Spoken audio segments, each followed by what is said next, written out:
S, ಈಗಾಗಲೇ ನೋಡಿ ರಾಮಲಿಂಗಾರೆಡ್ಡಿ ಅವರ ಮುಂದಿನ ನಡೆ ಏನು ನೋಡಿ ಈಗಾಗಲೇ KH ಮುನಿಯಪ್ಪ ಅವರನ್ನ ಮನವೊಲಿಸುವಲ್ಲಿ ಯಶಸ್ವಿಯಾಗಿದ್ದಾರೆ.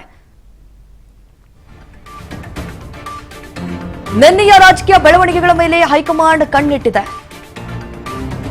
ರಾಮಲಿಂಗಾರೆಡ್ಡಿ ಮನವೊಲಿಕೆಗೆ ಯಶಸ್ವಿಯಾಗಿದ್ದಾರೆ. ರಾಮಲಿಂಗಾರೆಡ್ಡಿ ಜೊತೆ ತಡರಾತ್ರಿಯವರೆಗೂ ಕೂಡ ಸಿಎಂ ಡಿಕೆ ಮಾತುಕತೆಯನ್ನ ನಡೆಸಿದ್ರು. 2.5 ಗಂಟೆಗಳ ಡಿಕೆ ಸಂಧಾನ ಸಫಲನ ಅಥವಾ ವಿಫಲ ಆಯ್ತಾ? ಮಿಡ್ ನೈಟ್ ಮೀಟಿಂಗ್, ಸಿಎಂ ಸಂಧಾನ ಸಕ್ಸಸ್ ಆಯ್ತಾ?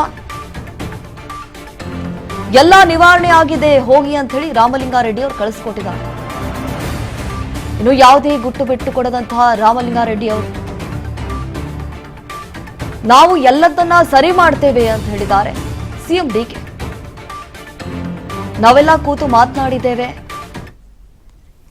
ಎಸ್, ಇದ್ರ ಬಗ್ಗೆ ಮತ್ತಷ್ಟು ಡೀಟೇಲ್ಸ್ ಕೊಡ್ತಾರೆ ನಮ್ಮ ಅಸೋಸಿಯೇಟಿವ್ ಎಡಿಟರ್ ಆಗಿರುವಂತಹ ಗೋವಿಂದ್. ಈಗ ಫೋನ್ ಸಂಪರ್ಕದಲ್ಲಿ ಜಾಯ್ನ್ ಆಗಿದ್ದಾರೆ. ಎಸ್ ಗೋವಿಂದ್, ನಾವು ಗಮನಿಸ್ತಾ ಇದ್ದೀವಿ ಕಾಂಗ್ರೆಸ್ ಪಕ್ಷದಲ್ಲಿ ಯಾವ ರೀತಿಯಾದಂತಹ ಬೆಳವಣಿಗೆಗಳಾಗ್ತಾ ಇರುವಂತದ್ದು. ಒಂದು ಕಡೆ KH ಮುನಿಯಪ್ಪ ಅವರನ್ನ ಮನವೊಲಿಸುವಲ್ಲಿ ಯಶಸ್ವಿ ಆದ್ರೆ ಮತ್ತೊಂದು ಕಡೆ ರಾಮಲಿಂಗಾರೆಡ್ಡಿ ಅವರನ್ನ ಮನವೊಲಿಸುವಲ್ಲಿ ನಿರಂತರವಾಗಿ ಈಗ ಸಫಲ ಆಗಿದ್ದಾರೆ. ಹೆಂಗೆ ಮುಂದೆ ರಾಮಲಿಂಗಾರೆಡ್ಡಿ ಅವರ ಮುಂದಿನ ನಡೆ ಏನು ಅನ್ನೋದು?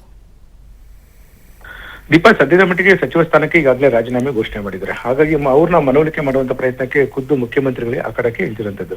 ನಿನ್ನೆ ಬೆಂಗಳೂರಿನ ಜಯನಗರದ ಒಂದು ಖಾಸಗಿ ಹೋಟೆಲ್ನಲ್ಲಿ ರಾಮಲಿಂಗಾರೆಡ್ಡಿ ಅವ್ರನ್ನ ಭೇಟಿ ಮಾಡಿದಂತ ಮುಖ್ಯಮಂತ್ರಿ DK ಶಿವಕುಮಾರ್ ಅವರು ತಡರಾತ್ರಿ 1 ಗಂಟೆವರೆಗೂ ಕೂಡ ಅವ್ರ ಜೊತೆ ಸಂಧಾನ ಸಭೆ ನಡೆಸಿದ್ರು. ಈ ಒಂದು ವಿಚಾರದಲ್ಲಿ ಅಂದ್ರೆ ನಾನು ನಿಮಗೂ ಮಾತು ಕೊಟ್ಟಿದ್ದು ಸತ್ಯ.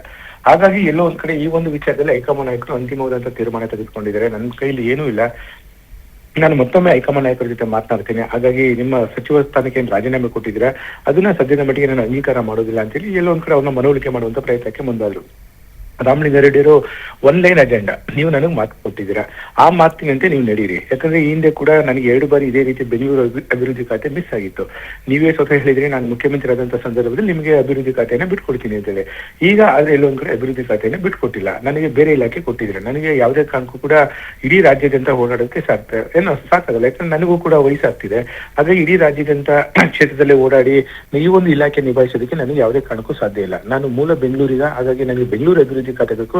ಮುಂದಿನ GBA ಚುನಾವಣೆ ವಿಚಾರ ಒಂದು ಭವಿಷ್ಯ ದೃಷ್ಟಿಯಿಂದ ನನಗೆ ಒಂದು ಬೆಂಗಳೂರು ಅಭಿವೃದ್ಧಿ ಖಾತೆಯನ್ನು ಕೊಡಲೇಬೇಕು ಅಂತೇಳಿ ರಾಮಲಿಂಗಾರೆಡ್ಡಿ ಅವರು DK ಶಿವಕುಮಾರ್ ಭೇಟಿ ಮಾಡಿದಂತ ಸಂದರ್ಭದಲ್ಲಿ ಮತ್ತೆ ಒತ್ತಡವನ್ನು ಹಾಕಿದ್ರು. ಇದೇ ಒಂದು ಸಂದರ್ಭದಲ್ಲಿ DK ಶಿವಕುಮಾರ್ ಅವರು ಅವ್ರನ್ನ ಎಷ್ಟೇ ಸಮಾಧಾನ ಪಡಿಸುವಂತ ಕೆಲಸಕ್ಕೆ ಮುಂದಾದ್ರೂ ಕೂಡ ರಾಮಲಿಂಗಾರೆಡ್ಡಿ ಅವರು ಒಳ್ಳೆ ಅಂತ ಹೇಳಿದ್ರು. ನಾನು ಯಾವುದೇ ಕಾರಣಕ್ಕೂ ಕೂಡ ಮುಂದೆ ಇಟ್ಟಂತ ಹೆಜ್ಜೆನ ಹಿಂದೆ ಇಡೋದಿಲ್ಲ. ಆಗ ನೀವು ಹೈಕಮಾಂಡ್ ನಾಯಕರು ಏನೇ ಬೇಕಾದ ತೀರ್ಮಾನ ತೆಗೆದುಕೊಳ್ಳಿ, ನಾನು ಯಾವುದೇ ಕಾರಣಕ್ಕೂ ಕೂಡ ಬೇರೆ ಒಂದು ಖಾತೆಯನ್ನ ತೆಗೆದುಕೊಳ್ಳಲ್ಲ ಅಂತ ಹೇಳಿ ಒಂದು ಕಡ್ಡಿ ಮುರಿದಂತೆ ಎಲ್ಲ ಒಂದ್ ಕಡೆ CM DK ಶಿವಕುಮಾರ್ ಅವರು ಹೇಳಿ ಕಳಿಸಿದ್ದಾರೆ ಅಂತ ಮಾಹಿತಿ ಸಿಗ್ತಿದೆ. ಹಾಗಾಗಿ DK ಶಿವಕುಮಾರ್ ಅವರು ಕೂಡ ಒಂದು ಪ್ರಯತ್ನ ನಡೆಸ್ತಾರೆ. ಹೈಕಮಾಂಡ್ ನಾಯಕರ ಜೊತೆ ಮಾತನಾಡಿ ಅವರಿಗೆ ಬದಲು ಬೇರೆ ಯಾವ್ದಾದ್ರು ಒಂದ್ ವೇಳೆ ಬೆಂಗಳೂರು ಅಭಿವೃದ್ಧಿ ಖಾತೆ ಅಲ್ಲದಿದ್ರು ಕೂಡ ಜಲಸಂಪನ್ಮೂಲ ಇಲಾಖೆ ಈಗ ಬೇಡ ಅಂತ ಹೇಳಿದ್ರೆ ಜೊತೆ ಜಲಸಂಪನ್ಮೂಲ ಇಲಾಖೆ ಜೊತೆಗೆ ಬೇರೊಂದು ಅಡಿಷನಲ್ ಯಾವ್ದಾದ್ರು ಒಂದು ಖಾತೆ ಕೊಡೋಣ ಅಂತ ಹೇಳಿ ಲೆಕ್ಕಾಚಾರದಲ್ಲಿ ಎಲ್ಲ ಒಂದ್ ಕಡೆ CM DK ಶಿವಕುಮಾರ್ ನಿರ್ಧಾರ ಮಾಡಿದಂತೆ ಕಾಣಿಸ್ತಿದೆ. ಇವತ್ತು ರಾಜ್ಯ ಕಾಂಗ್ರೆಸ್ ಉಸ್ತುವಾರಿ ಸುರ್ಜೇವಾಲ ಅವರು ಬೆಂಗಳೂರಿನಲ್ಲಿ ಉಳ್ಕೊಂಡಿದ್ದಾರೆ.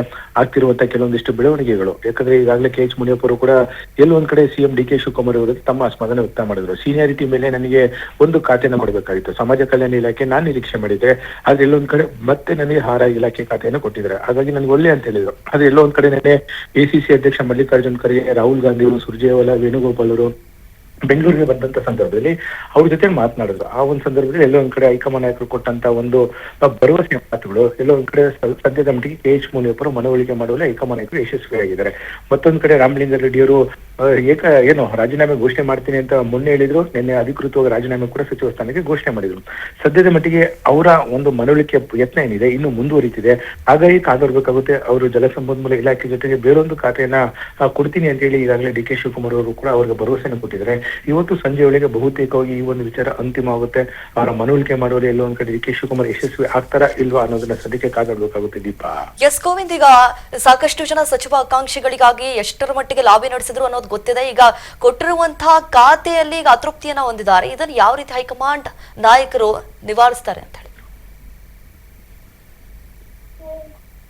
ದೀಪ, ಸದ್ಯದ ಮಟ್ಟಿಗೆ ಮೊದಲನೇ ಪಟ್ಟಿಯಲ್ಲಿ 13 ಜನ ಶಾಸಕರು ಸಚಿವರಾಗಿ ಪ್ರಮಾಣ ವಚನ ಸ್ವೀಕಾರ ಮಾಡಿದ್ದಾರೆ.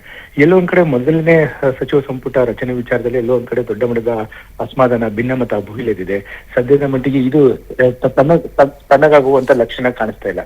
ಯಾಕಂದ್ರೆ ಎಲ್ಲೋ ಒಂದ್ ಕಡೆ 2ನೇ ಪಟ್ಟಿಯಲ್ಲಿ ನಾವು ಬಂದೇ ಬರ್ತೀವಿ ಅಂತೇಳಿ ಕೆಲ ಹಿರಿಯ ಶಾಸಕರು ಕೂಡ ನಿರೀಕ್ಷೆ ಮಾಡಿದ್ದಾರೆ. ಯಾಕಂದ್ರೆ ಸಿದ್ದರಾಮಯ್ಯ ಸಂಪುಟದಲ್ಲಿಂತ ಬಹುತೇಕ ಹಿರಿಯ ಶಾಸಕರನ್ನ ಎಲ್ಲೋ ಒಂದ್ ಕಡೆ ನಿರೀಕ್ಷೆ ಇದ್ರು, ನಾನು ಕೂಡ ಸೇರ್ತೀವಿ ಅಂತ ಹೇಳಿ. ಅದು ಪ್ರಮುಖವಾಗಿ ಜಮೀರ್ ಅಹಮದ್ ಖಾನ್ ಇರ್ಬೋದು, HC ಮಹದೇವಪ್ಪ ಇರ್ಬೋದು, ಚಲರಾಯ ಸ್ವಾಮಿ ಇರ್ಬೋದು, ಆಗಿರ್ಬೋದು, ದಿನೇಶ್ ಗುಂಡೂರಾವ್ ಆಗಿರ್ಬೋದು, ಸಾಲು ಹಿರಿಯ ಶಾಸಕರು ಎಲ್ಲೋ ಒಂದ್ ಕಡೆ ಮತ್ತೆ ನಾವು ಡಿ ಕೆ ಶಿವಕುಮಾರ್ ಸಂಪುಟ ಸೇರ್ತೀವಿ ಅಂತ ಒಂದು ನಿರೀಕ್ಷೆ ಇಟ್ಕೊಂಡಿದ್ರು.